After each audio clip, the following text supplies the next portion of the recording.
We will begin the Audit and Finance Committee meeting of August 6, 2025. Do I have a motion to adopt the agenda? So moved. All in favor? Any opposed? All right, with that, we will move on to item 1C, the approval of the minutes for June 4th, 2025. Do I have a motion? All in favor? Any opposed? All right, we will move on then to action 2A, Citizens Oversight Steering Committee Phase 5 Sales Tax Program 2023 to 2028. Mr. Broe is in another meeting. Mr. Prentice, would you like to take this? Sure. Good morning. So the Citizens Oversight Steering Committee for the Phase 5 sales tax is required to have a member from the Audit and Finance dual role to sit on the Citizens Oversight Steering Committee as well as Audit and Finance. And that seat was vacated by Mr. Halaz, I believe, when he resigned last year. And so we need to make an appointment. I believe this is also a dual consideration with the Charleston Metro Chamber of Commerce. Here's Mr. Broe, so he may want to speak further to this. But the recommendation was to appoint Mr. Griffin to that dual seat based on their conversations and Mr. Broe's recommendation. Thank you, Mr. Prentice. With that, we'll go ahead and entertain the motion. Move to approve. Do you mind reading the motion? Oh, sure. Come on, Move to approve come on, Pete Mr. Griffin Garrett. as member of the Citizens Oversight Steering Committee. So the motion is to approve Mr. Kent Griffin to be the board member or the committee member to serve on the Citizens Oversight Committee. Do I have a second? Any other motions? I'll open it up for discussion if there's a desire. Mr. Griffin, would you like to make any comments? I'm happy to step out. You I have talk some about you things like I'd you're like not to say. here. I've got a list of things I want to go over. I want you to come back, though. Don't head Take for the your hill. things. Leave your phone. Better you than I. If there's no need for discussion, Mr. Rooster, do you have anything? If there's no need for discussion, then we can go ahead and move for a vote. All in favor? Aye. Any opposed? All right, Mr. Griffin, thank you very much for being willing to serve on that. All right, congratulations. We'll move on to items 2B, the 2017-2022 capital program phase 4 sales tax budget reallocation. With that, Ms. Shaw, Ms. Jasmine Shaw. She's on the line. She's on Zoom. All right. Good morning, committee members. Thank you. I'm sorry. Are you able to Ms. share? Shaw, just hold one moment. We can't hear you or see you, and we'd like to do both if we can. Let's see. There you go. Let me pull this up a little bit. Thank you, ma'am. I think Steve is working on the volume. Okay. Let's see if we can hear you, Ms. Shaw. Do you mind talking Okay. again? Testing, 1, 2, 3. Testing, 1, 2, 3. Give us one more second.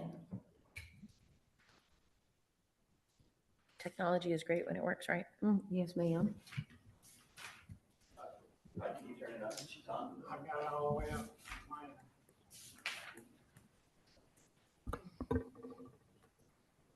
Jasmine, is there any chance you can adjust your microphone? We've got the volume up completely here.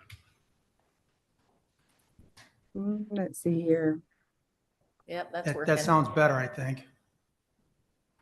Okay. Testing, 1, 2, 3. Great. That's much better. Yes, ma'am. Okay. I'll just get a little Jasmine, closer, maybe. Can you tilt your camera up a little bit more?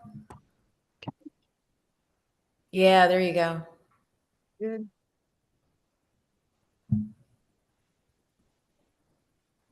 That's better. All right. So thank you, committee members and chair. My name is Jasmine Shaw. I will be presenting the phase 4 reallocation. I'm bringing forth to you, we are closing out several projects within the phase 4 program. By doing so, we are having project savings of roughly $6 million to return back to the phase 4 program. Of the projects within this program, we are going to keep open open 2 projects, which is the C.E. Williams Middle School. That's the new school that we'll be working on. We have some demolition that we can take care of within the Phase 4 program, so that's why we're going to leave that open. The second one is the Carolina Park Elementary School. We have some punch list items that we are working to close out within that project. That project was a 2-classroom expansion onto the existing Carolina Park Elementary School, so that's why we're going to keep that one open. So in total, like I said, we're going to return $6 million back to the capital program, and we're going to keep open 2 projects. That completes my reporting, pending any questions that we may have. Thank you so much, ma'am. I'll open it up to the committee for questions. Okay, if there's no questions, there's a motion. Would somebody like to make a motion? I make a motion to approve the reallocation of funds as shown on the attached resolution. And second? Second. All in favor? Aye. Any opposed? All right, thank you. We'll move on to items 2C. This Okay, is thank- the, You see. yeah, that's what I'm on. So this is another reallocation for the Phase 4. Yes, ma'am. Mr. So, Rowe. right, so I've got that one. This is reallocating funds within the Phase 4 sales tax program toward a purchase of property at Stall. We have a District 4 land line item within the referendum, and this dedicates funds to be able to pursue that. This is running in parallel with an executive session item that talks about the contractual matter in detail. So this gives us the money to move forward on that item in executive session. Okay.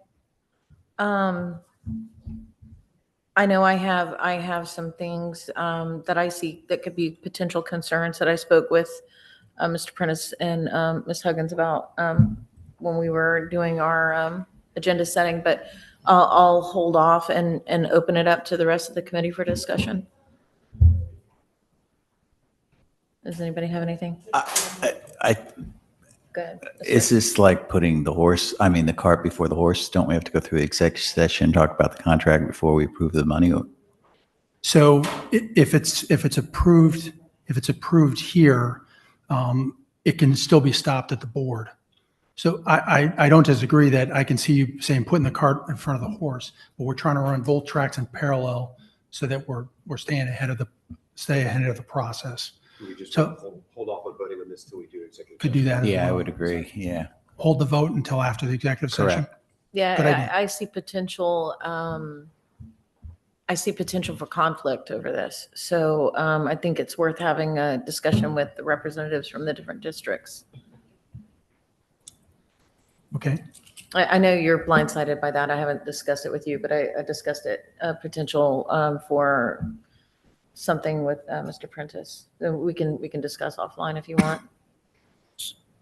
So I believe that this would just be a deferral at this point in the agenda, and we could bring up the action after executive session and take both the motion recommended from executive session and this together. And that way the board gets both recommendations at the same meeting. Okay. All right. So Mr. Prentice, are you asking for a motion to defer? I believe you could just defer action and revisit the item later in the agenda and keep moving through the agenda since it's going to come up again in the same meeting. It's not like we're deferring it to another meeting and passing the vote beyond this meeting. So you just move on to the next item on the agenda and revisit this one after.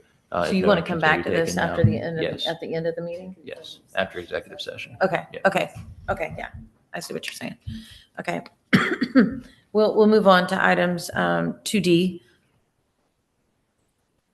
which is the 2023-2028 Capital Program Phase 5 Sales Tax Budget Reallocation. Ms. Shaw. Ms. Shaw, I'll turn it back over to you. Thank you, Ms. Watley and committee members. This particular Phase 5 reallocation is in the amount of roughly $8.8 million that we are requesting in order to continue the new D10 middle school, as well as Stall High School, and also the Latson Elementary School. I'll go over each one of them. The first one I'll highlight, we also have the new Johns Island Elementary School, which just was completed. We received our certificate of approval from the Office of School Facilities, and we are returning $2.18 million back to the Phase 5 program. There were several unsuitable soil conditions that we initially, when we borrowed the money, we thought that we would need those funds, but we are returning it back because we did not run into as many unsuitable soils as we intended to for the traffic improvements that we have done for the left turn, right turn on Brownswood and River, as well as the roundabout. So that is actually a great thing that we're able to return that savings back to the program. Moving on to the D10 Middle School, as you all know, we had the protests that was in line with that. And so the general contractor was not able to hold those prices for as long as the protest went on for. So in addition to that, as well as the tariffs that were in place and increases on IT conduit and other materials that's listed in the write-up, we were not able to hold those prices. So we did see an increase in that. Also for the Stall High School and Latson Elementary, we have some furniture as well as, like I said, IT equipment that we have to procure. Furniture has went up 5% that we see, and we want to bring that one to the board for consideration. So in total, that's $8.8 million that we are looking to borrow within the Phase 5 sales tax program. And that completes my report, pending any questions that we may have. Ms. Shaw, thank you so much. I'll open it up to the committee now for discussion. So this is borrowing from future revenues that we think we're going to get? You know what? I'm so sorry. Actually, do you mind making the motion and getting it seconded and then we can Sorry. discuss? I moved to approve the motion. Do you have a second? Second. All right. I'm sorry, Mr. Garrett, go ahead. Okay. Just, is this borrowing from future revenues, assuming that they're going to exceed what we've got projected, or? That So is correct, Mr. Garrett. Go ahead, Jasmine. Go ahead. That is correct, Mr. Garrett. This is borrowing future funding. Okay.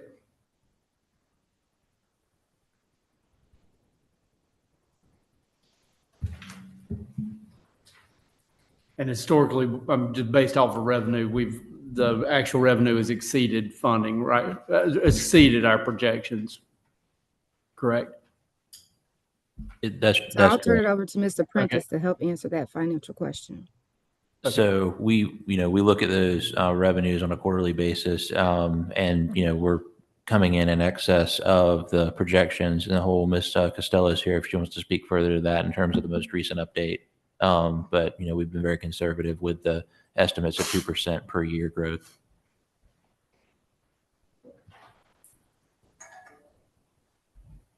Ms. Costello, would you like to come and comment? Could Do you you come to mind the mic? speaking into a microphone?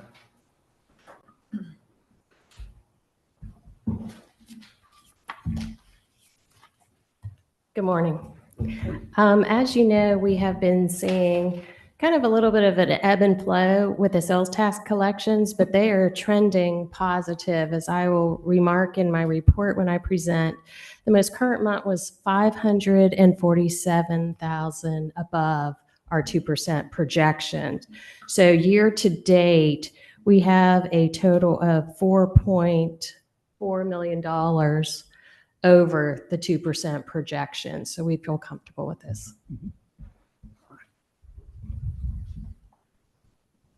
Any further comment? So just so I follow, it sounds like, so half of this is kind of already covered by this year's performance, or do we need to keep at that pace for the next 2 years to cover this? We need to keep it for the next 2 years. Yes, this is our 6-year projection. So the last 6 months is already, that we don't get a dip in. Correct, correct. But at the end of the day, just something further down the list would not get done. Correct. Our approach has always been to fully fund projects that have been approved for Okay. execution, not selling any projects short, essentially, Okay. before we reach down on that list Okay. and pull up unfunded projects. If I may add, all of these projects are actively under construction or closed out for the Johns Island Elementary School. Does anybody have anything else for Ms. Costello? Thank you, ma'am. You're welcome. Are we ready to take a vote, or is there any more discussion?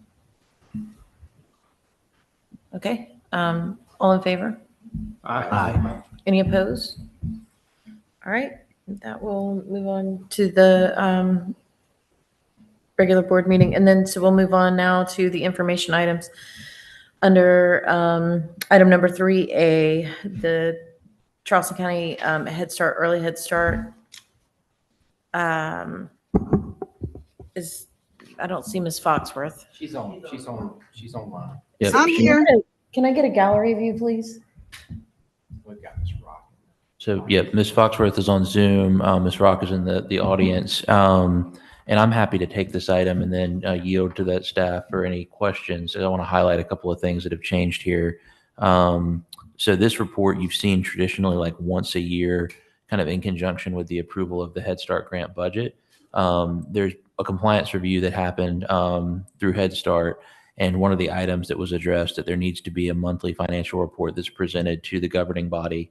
And so this report has been revised to fall more closely in line with the monthly financial report that we would provide you for the general operating fund and other areas like the capital projects report throughout the system. And it will begin to come to audit and finance through to the board on a monthly basis as an information item. And so this report shows the entire granting period for FY25 from June 1 of 24 through May 31st of 2025 with the P-card detail for April and May, which are the last 2 months that had not yet been shared. And then going into September, you'll see the month of June report for the beginning of the new fiscal period and monthly from that point going forward. And this report will end up rolling up in the monthly financial reports, which on this agenda is item 3F. So it'll be one of 3 attachments under item 3F going forward as the monthly financial report for information to the committee. A few things to highlight here in this new format. So you see all of the major categories of salaries, benefits, equipment, supplies, et cetera. The total grant is $12,052,210 per year. That's a fixed amount that we receive. And then we allocate personnel predominantly, so salaries and benefits, and then other operating costs into the grant. But throughout the year, of course, with lapsed salaries for vacancies and other adjustments that happen, there are adjustments that are made to the budget. So you can see in that second column, the adjusted budgets provided, which again still totals the $12,052,210. But there's been an adjustment predominantly between the salaries and benefits because of some vacancies in terms of the actual. So we wanted to make sure that those dollars were expended because you have a certain fixed period of time each grant period to spend all of the money, and we want to make sure that we expend those funds. And then you can see the variance in the blue column between the approved budget and the Head Start budget. And in essence, anything over $250,000 in a variance has to come to the governing body for approval. So that column is highlighting that information there, as well as our administrative cap for non-teaching or educational related functions and positions, and our 20% non-federal share. And you can see in the bottom of the second to right-hand column that our administrative expense is 13.94%, which is under the 15% cap. So we're in compliance there. So this report will come in this format on a monthly basis, maybe a few tweaks to be made, along with the P-card detail on the 23 pages that follow. So happy to answer any questions. And again, have staff from the office here to answer, but this will bring us into compliance with the fiscal reporting component of that compliance review through OHS. And Mr. Prentice, I heard from some of the trustees and specifically Ms. McKinney. So does this address all of the items that placed this program on the alert list? So this addresses that particular item for fiscal reporting compliance. There, I believe, were 6 different findings, and staff has until October to correct all of those, and they're actively working on that. But this addresses that particular item. Okay, and then I'll open it up to the committee for any other questions. So for the remaining budget that we haven't spent for this fiscal year, will that just roll over to the following year, or what happens to those funds? So they have, and Avis, you or Kim, you can remind me the number of days or number of months after the end of the fiscal period to expend the funds. But they're working to get those funds expended as part of the closeout. Yep. 90 days. 90 days. There's a 90-day liquidation period. We have to August 30th to liquidate the account. For those that are online, one of the representatives from Head Start was saying that there's a 90-day period. Okay, anything else? So just what's the, I know the contractual one, what's the other, there's a lot of this goes to other, where this money goes to. Is that unidentified? What's? So other would be essentially any of our object codes that don't fall into those categories. So I think we take the large objects, like we spend a lot of money on supplies and, some travel and contractual elements. Can you, Avis, remind me of, and come up to the microphone if you don't mind, just remind me of the objects that fall into other. Yes, you are, Avis. Good morning. The other category takes into account our subs expenses because they're non-employees. That's at the tune of $600,000. Any building and maintenance expenses that are under facilities. And the last category will be printing and binding. Thank you. I appreciate that. Anything else? Thank you so much, ma'am. You're welcome. One last thing to highlight, and we've had some conversations with staff about this, but the indirect cost allocation traditionally doesn't post until after the end of the fiscal period. We're going to work on doing that more incrementally throughout the year so that our indirect cost allocation to the general operating fund post as we go along. Because right now you see the cumulative year-to-date expenditure under indirect cost is 0, and it will end up being the full amount that's allocated. But we can work on getting that done along so that you have a clearer picture in each monthly financial report now that it's going to be provided to the public on a monthly basis. So that's just an administrative item that we're going to clean up. Very good. Ms. Foxworth, I would love to give you the opportunity to say anything if you have anything you'd like to share. Sure. I think the biggest thing is you've heard all our financial. I do want to just touch base on you brought up, Ms. Board Member Watley, about our other areas of noncompliance.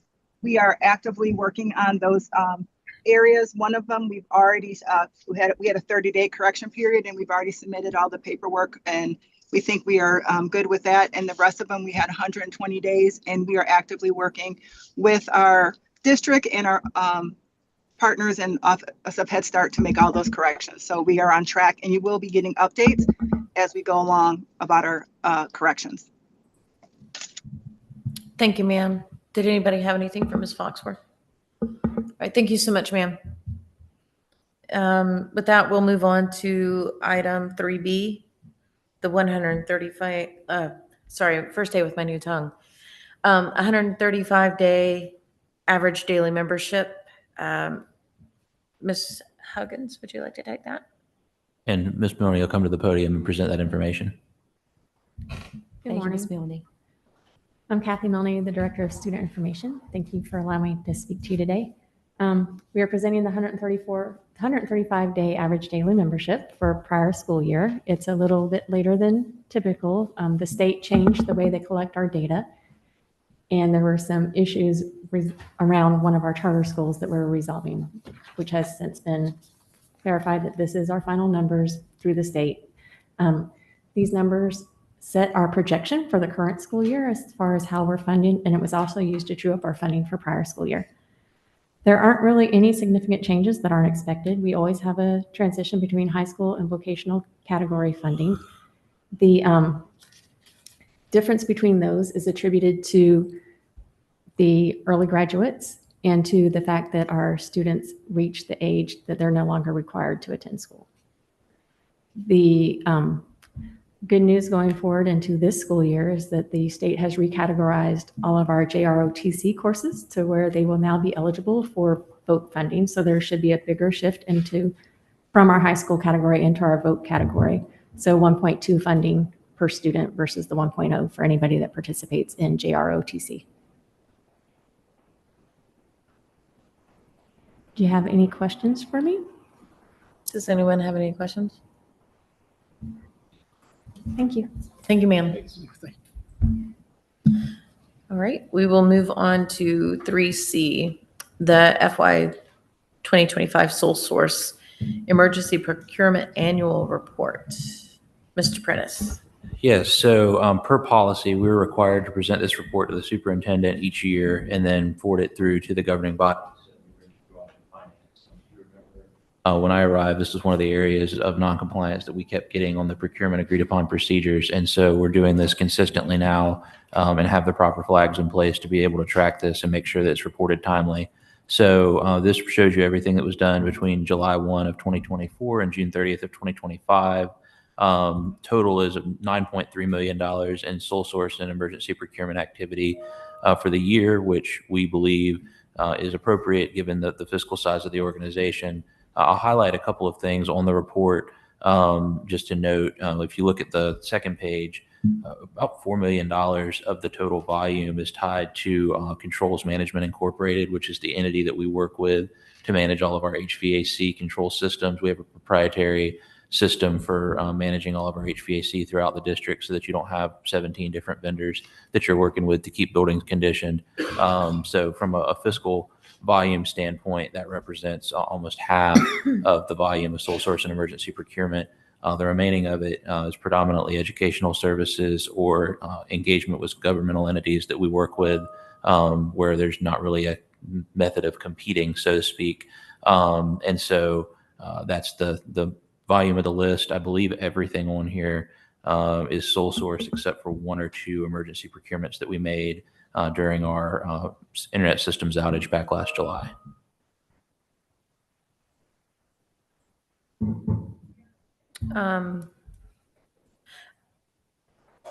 I'll open it up for discussion. Does anybody have any questions or anything like that? I know I heard from one trustee about it.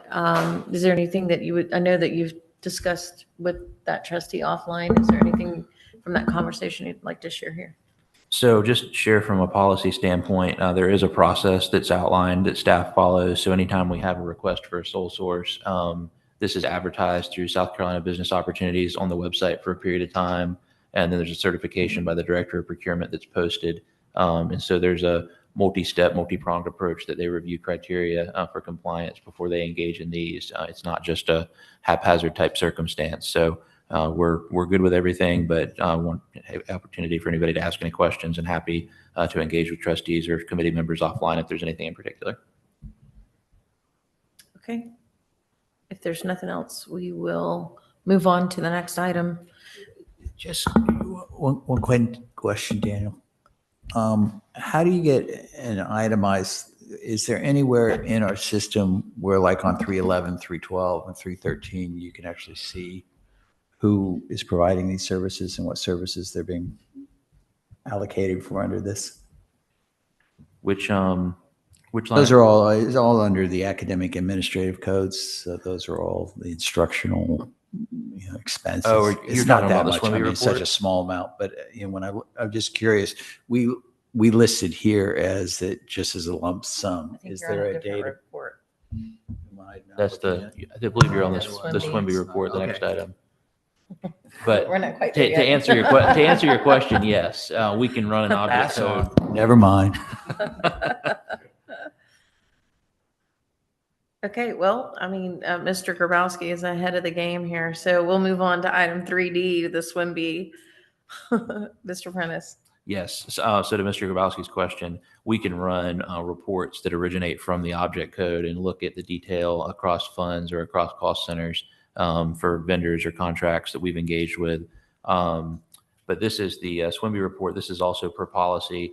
The SWIMBY report has to come to the board every 6 months, once for the 6-month review in January or July through December, and then again for the full fiscal year from July through June. And so you've seen the first 6 months of this, and then this is now the full 12 months for FY25. Per policy, we are set a target through the state procurement code of 10% SWIMBY participation. And if you look at this report on the bottom right-hand corner, our total SWIMBY spend for the fiscal year was right at 10%. So we spent $44 million of our total non-salary spend across all funds of $462 million, and that includes construction of SWIMBY vendors that fall into the categories on this report within the various object codes.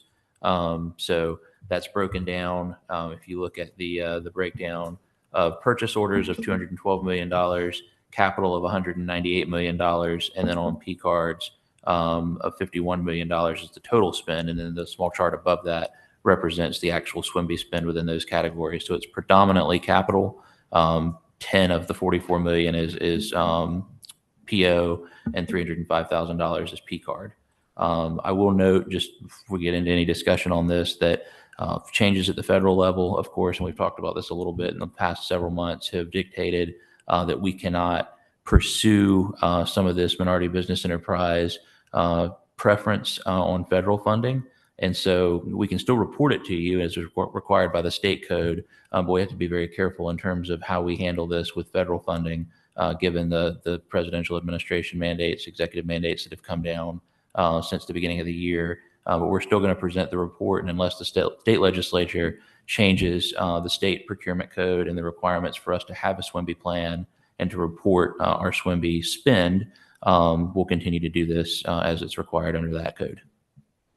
Thank you for covering what I was about to ask. Does anybody else have any other questions or comments?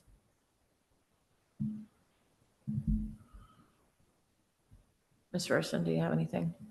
Okay. And we will move on to item 3E, monthly capital projects report. Mr. So Prentice? For the next three items, and Ms. Costello, come on up. I'm relieving you from having to go through the May report unless the committee desires. I was going to say that I will present the June, the May detail, but since we didn't have a meeting in July, we're including both monthly reports in each of these items for your information. Thank you, Take it away. Mr. Prentice. Thank you, Chair Watley, Vice Chair Grabowski, Ms. Huggins, and committee. I'm happy to present the June 2025 capital projects report. Our May sales tax collections, which I previously mentioned, were $547,600 above the 2% projection. Our expenditures for June are as follows. The 2010 through 2016 program, $41,000. The 2017, through 2022 program, $3.6 million. The 2023 through 2028 program, $27 million. The 2023 through 2028 program funded with long-term debt was $6 million. Our fixed cost of ownership fiscal year 24 is in final financial closeout. The fixed cost of ownership fiscal year 25 is in the final stages of completion, and the fixed cost of ownership fiscal year 26 has commenced and will run from March 2025 through June 2026. I'm happy to answer any questions you might have. I'll open it up to the committee. I do have one comment if nobody has any questions before we move on. Go ahead. So one thing I wanted to note, within the long-term debt associated with Phase 5, during the month of May, we sold the remaining $49.3 million in general obligation bonds that were authorized as part of that funding plan. It was two tranches that were broken down. The first was done in 2023, and then we sold the remaining bonds to support those projects. We got an all-in true interest cost of 3.07%. Which was about 56 basis points lower than the AAA rate that was at market for that particular time. So we had 18 bids, which is the highest volume we've ever seen in terms of competition for a public deal like that. And looking at that spread and ultimately the award of 3.07%, we're really pleased.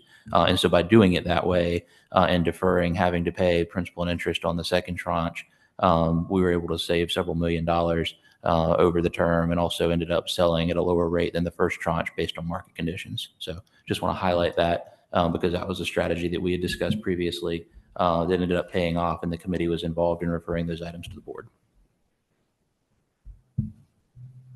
Does anybody have anything? Thank you, Ms. Costello. Thank you. Item 3F, monthly financial report, May and June. All right. So same circumstance here. I'll go through the June report and then share an update on WSF with you. This is kind of an exciting opportunity to share our preliminary unaudited year-end financials. Of course, we're going through the closeout process now, so there's lots of adjustments that are being made, and we'll share the final numbers as we go through the audit. But we believe that these numbers are pretty solid based on our review leading up to presenting this report. Of particular note, you saw in the projections for FY25 that while we budgeted fund balance, which was inclusive of $20 million of that ESSER sustainability fund balance, and the remainder of unassigned fund balance, we had projected along the way that we were going to spend significantly less in fund balance than we had budgeted, with the understanding that as revenues were coming in stronger on the state side based on our enrollment, in that formula, as well as coming in very close in alignment with our property tax projections, it might ultimately be that we didn't spend much of any of the fund balance at all, as we saw some lapsed salary savings and everything from our vacant classified positions. So based on our projections, based on everything that's posted and all the adjustments that have been made so far, we're looking at about a $700,000 positive variance of revenues over expenditures for the year of that $847 million budget, which is wonderful. So no fund balance expended, small contribution to fund balance. And that kind of is a testament to the projections that were done for FY25 and that 5-year model, which will help us refine and continue to grow on that for FY26 through FY2030 as we update that and add one more year to it. But just wanted to highlight that information. The detail there is in the report. We did see about $12 million over budget in our state sources in particular, as our enrollments continue to increase, as our index of tax-paying ability has changed to our favor in terms of the overall formula, and as the circumstances for the district have evolved in our favor. But really good outcome. If you remember for FY24, that positive variance was about $47 million, which overall is not the most efficient use of our resources if you're trying to really truly line up your revenues and expenditures and make sure that every dollar is thoughtfully expended. And so having a small variance of less than $1 million and not actually using any of that fund balance is about the most ideal outcome we could hope for. But we'll update you on that as we get to the finish line with the audit and finalize all of our adjustments at the end of August. Thank you, Ms. Prentice. I think you may have covered what stood out to me. One thing is the, two items, the variance for the FY 2025 board approved versus estimated year end. And then the other column is the month-to-month variance. Total supplies, total other objects, total transfers. Are those a negative variances or, and then can you elaborate on it a little bit more? So other objects and transfers did come in a little bit over budget. So the transfers is attributable to the weighted student funding hold harmless provision that we implemented, where we essentially made sure that schools were held harmless for the final adjustment that we made to salaries for FY25. If you remember, during the budget process, we went from $7,500 to $8,000 increase. And so we held them harmless and made an additional transfer. And that was offset by salary savings in the general operating fund categorically. And that won't be a thing this year because we were able to implement weighted student funding with the raise that we were providing to everyone throughout the system up front. And of course, it didn't change throughout the entirety of the budget process. So that was kind of a one-time thing. Other objects, I don't remember specifically off the top of my head what that variance was attributable to. Ms. Carter is on. If she wants to, I remember we talked about this whenever we went through the report. Was that? And interest. That's right. It was the interest on our tax anticipation note was a little bit more than what we had budgeted. But again, overall, those variances were immaterial to the overall budget. And of course, you can see that we had the substantial underrun in expenditures for salaries and benefits, But, our goal there actually, we run about $22 million per pay period. And so we were projecting with vacancies for our salaries and benefits to be plus or minus, conservatively within one pay period. And we made some adjustments for FY26 to bring that a little bit closer because this was about 28 million in savings. And so we made about a $6.4 million reduction for vacancies this year. And we believe it'll be closer to that 22 million mark within one pay period processing of savings. Okay, so just to recap a little bit, that 8940 and then the 1059,674 that you're saying that those were one-time things and will be more balanced out. Yes, for a couple of reasons. So we won't have to do that hold harmless this year. Again, that was planned. It had to post to a different account because we ultimately transferred those funds to the WSF fund, and then they were used for salaries and benefits, and the savings existed in salaries and benefits in the GOF. So it was just kind of a categorical thing. And I actually don't think that we'll be issuing a TAN this year. Looking at our cash flows and where we ultimately landed last year, as we continue to partner with the Treasurer's Office and make sure we get that big payment transferred from them by December 15th before we go into the holidays. Based on all the circumstances of our cash flow analysis, I believe we're going to be fine. So this is connected to the cash flow. Yep. Okay. Mhm. All right. Anything else from anybody else? Just kudos for the overall expense management, especially for. Thank you. All right. Anything else? It really is exceptional, Mr. Prentice. Thank you. It was nice to see the model and the forecast and everything work out at the end of the year. It was, it was strong, but, of course, it was the first time we had run that in the system. And so, seeing the testament of the work and the results helps also with understanding that where we're looking on the 5-year horizon is going to be, predictable and reasonable as we continue to refine it. So in all of this data, as we get through our final adjustments, we will put in the model as actuals and then re-roll the model with those actuals with additional years of estimates out there. And we'll bring that to the committee probably in the October timeframe. I'm looking forward to that. Yep. I've been asking and asking. Oh yeah. Yeah. This is the information that we needed to be able to make that more concrete. So we're getting to that point. Great. The other thing to share is the WSF report. This was exciting because, as we've gone through and posted our final accruals for the year, we had said that we believed we were going to have about $3 million in savings after all salaries and benefits posted.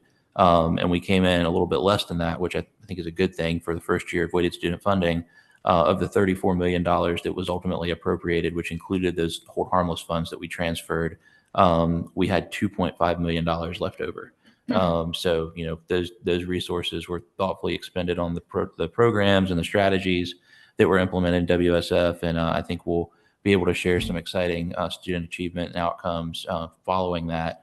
That really ties to that investment as that data goes through the process and is no longer embargoed. And I think Ms. Huggins is over there working on a slide about it now. Actually, I pulled it up because it doesn't bother me that it embargoed. The money worked. It helped with great teaching and great resources in our schools. I know I really shouldn't share, but we see increases in all three groups. Students with disabilities, multilingual learners, and pupils in poverty, both reading and math. The most significant with multilingual learners at nearly 7% up in both reading and math.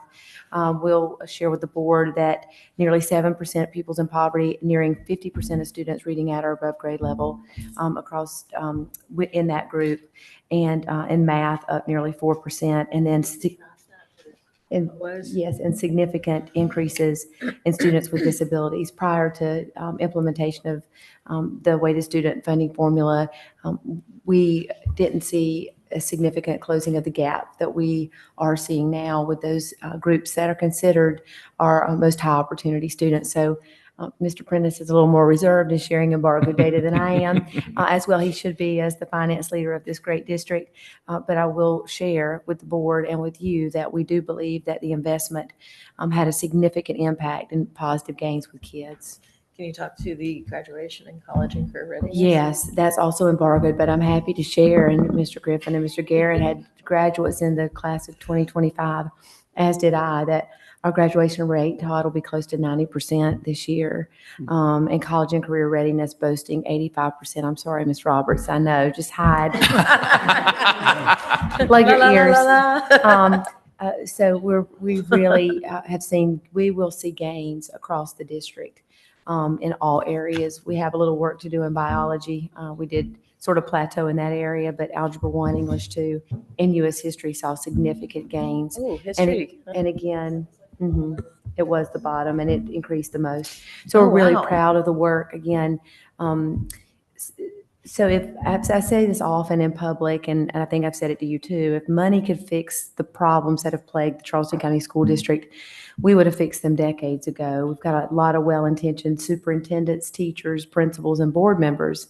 Right. The key to it is strategy and thoughtfulness around how you're using funds to serve kids. And we've already met with our principals. Our associates have developed a plan with them. Our WSF team has reviewed those plans. Mr. Prentice has made sure they meet the rules and the guardrails as he does so well.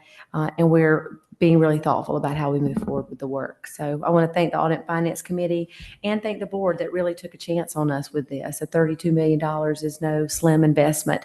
And we've increased it for 36 million for the new year. But we're expecting a return on that investment. Ms. Huggins, may I add just one thing to that? Sure, absolutely. The principal focus that has occurred from what they've learned last year has really been incredible. So the decision that they've made this year with strategies associated to each one of those subgroups is improved based on what they've learned. So we're really excited to see how those strategies are even widened into schools that maybe didn't try strategy last year, but learned from a principal who did and implemented a strategy this year. And so thank you to the finance team who created a really sophisticated application system so that we can see those strategies tied to math, tied to reading, tied to college and career readiness, tied to attendance. So really excited about that. I want to thank the principals for their really intentional work in developing those plans. And I think Mr. Garrett had asked a question at a prior Audit and Finance Committee meeting. We were talking about some of the systems that go into implementing this. With that new application is in play now, and whenever a principal goes in to submit their plan, they can select their strategy, they can select their formative and summative metrics that they're going to be using to track the outcomes there. They put in the cost, but they also have to put in the number of pupils served, and it literally spits out the per pupil cost of that strategy, and it tracks all of those things in comparison to other strategies. And so when you line that up to the student achievement at the end of the year and look at the overall efficacy of strategies, that what Dr. Clamp referenced, people are able to see, this was low cost, high effectiveness, or high cost, high effectiveness, or high cost, low effectiveness. And, maybe that strategy didn't work so well. And so people are continuing to grow and evolve, understanding what people did that worked. And really the goal is to try to stretch the dollars as far as possible by implementing low cost and high effectiveness strategies that serve all of our students within those groups. And so having that data has been really helpful. This year, we'll continue to work with an economist, Marguerite Rosa, out of Georgetown, who will come and work here in the Low Country. Folks are coming from around the state really to get to learn from her. And we're trying really to scale this sort of thinking and strategy to how we spend all of our dollars, not only WSF, but also Title I, right? Because if you think strategically about high yield, low cost, you're able to make the best investment for kids. So we're excited about the system-wide implications of this sort of thinking.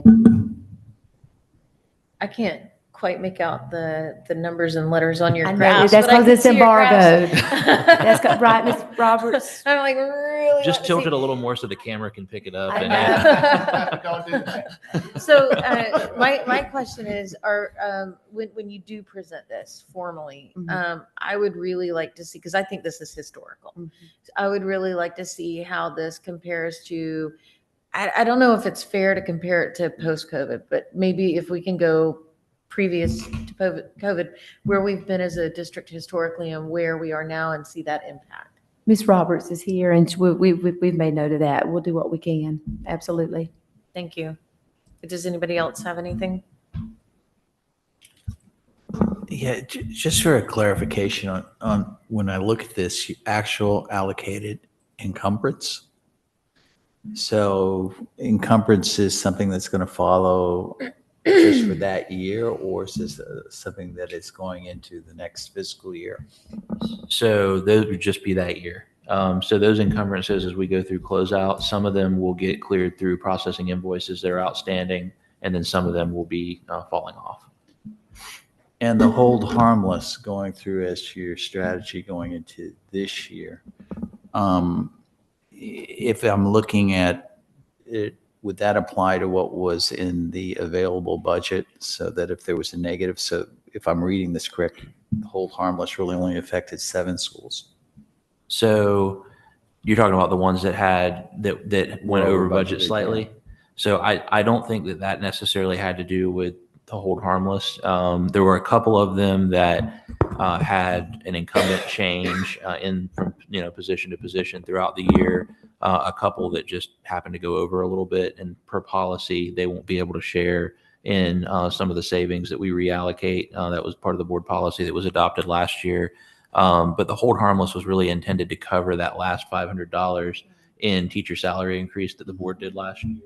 And so if a person had a certified position in their plan, for every certified position they had in their plan, they got that extra $500 plus benefits plus up, just to make sure that they were whole. But for FY26, they've already been plussed up, to the amount that they were required to get since we had those numbers up front. Right. I could see that in going forward on the FY26. I'm just trying to understand if we had an actual budget, then you automatically placed in the hold harmless into the actual budget. In terms of the FY25? Yeah, FY20. Yes. I've got to ask this question, but this time it comes from another trustee. But on the the color coded, which was so awesome. Now that we don't, this comes from another trustee. But on the districts, are we gonna now change over the numbers to mirror the? Yes, ma'am, we are. Yes, ma'am, we are. Right, Mr. Prentice? That's correct. That's correct. It'll be the names of those former constituent districts when you see this report again. Okay.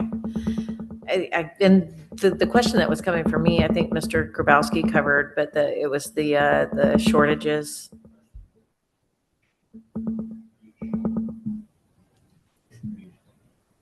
Oh, sorry, Ms. Watley, go ahead. The other question that I had, I think Mr. Grabowski may have covered, but it's the ones that spent more and ended up in a shortage. These numbers reflect millions, right? Yes. Some of them are kind of significant, like almost 17 million. What's that?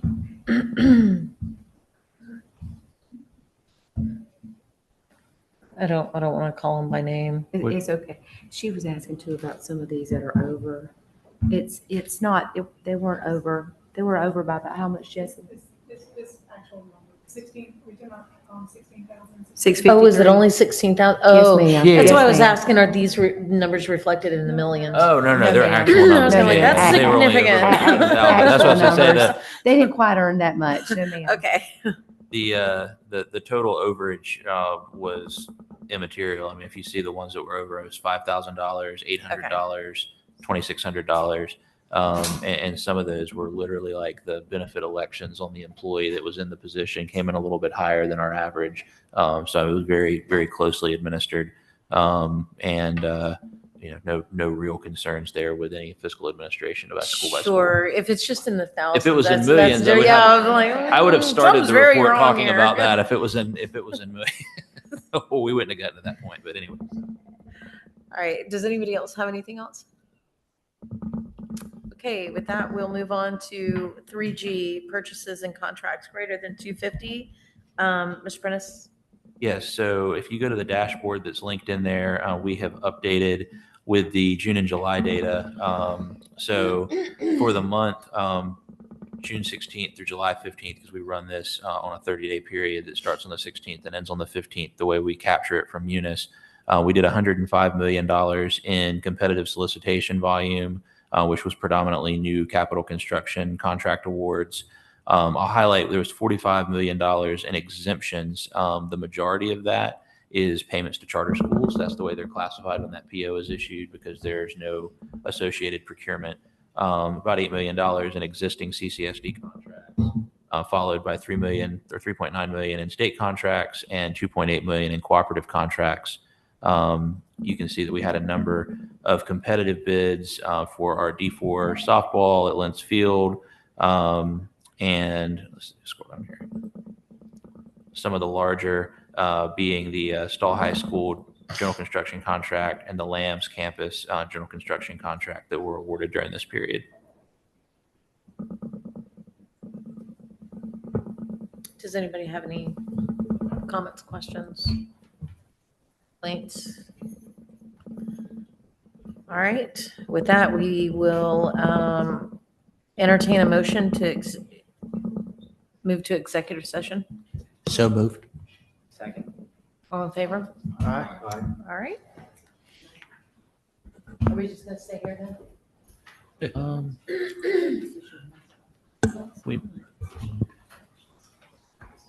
Given the number of people in the audience, do we want to go back to the conference room or? Whatever you guys want to do. It may be easier for the gallery if we get back in the conference room. Yes. I think everyone can stay put. I think we're going to go back into the conference room. Stay in here, Ms. McKinney. Mhm. Yeah, we'll go back.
We are back.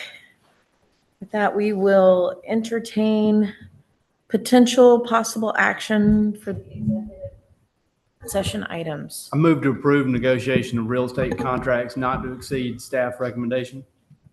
Second. All in favor? Aye. Any opposed? Is there another motion?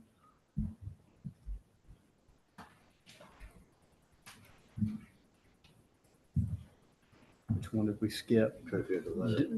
Is it 2D? 2D. I move to approve the reallocation of funds as shown in the attached resolution. Second. All in favor? Aye. Any opposed?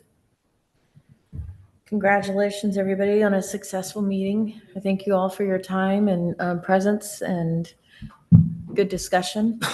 With that, we will move on to items 8A, the upcoming meeting for September the 3rd, 2025. And aside from that, do we have a motion to adjourn? Second. All right. All in favor, we can just go. Thank you all. Have a great rest of your day, everyone. Thanks.